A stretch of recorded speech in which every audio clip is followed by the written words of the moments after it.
This is Joseph Barone, the CEO and corporate learning consultant of A Fool for Learning, and our podcast title is Sweat the Small Stuff. In December, my son and I went to play paintball. It was my very first time, and I came to realize very quickly that it is a young person's game. However, that's not the point of this podcast.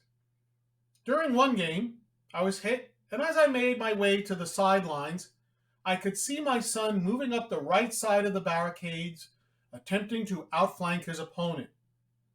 As he peered around the barricade and looked to his left, I could see a young boy peering through the barricade slats in front of him, watching my son very carefully.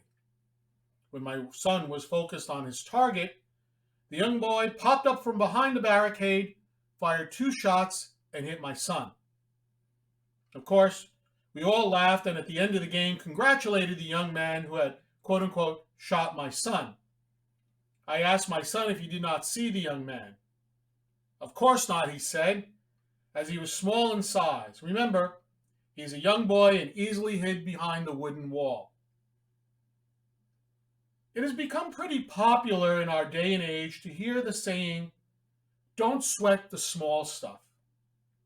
And you could say that this is a perfect example. My son in the game of paintball.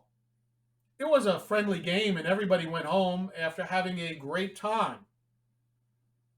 But the small stuff, at least in business, can have a big impact on you and your clients.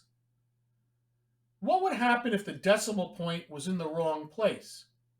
It could cost your client or you possibly millions of dollars. What would happen if you take 1 dose of the wrong medication because the names were similar? It could potentially kill you. If you are in business, especially for yourself, sweating the small stuff is just as important as the big stuff. It could make or break you. Keep that in mind when you hear someone say, don't sweat the small stuff. To learn more about A Fool for Learning, or if you wish to contact me to assist you and your organization with an appropriate learning solution to meet your business needs, please visit my website at afoolforlearning.com. This is Joseph Barone, the CEO of A Fool for Learning, signing out. Remember, learn, perform, succeed.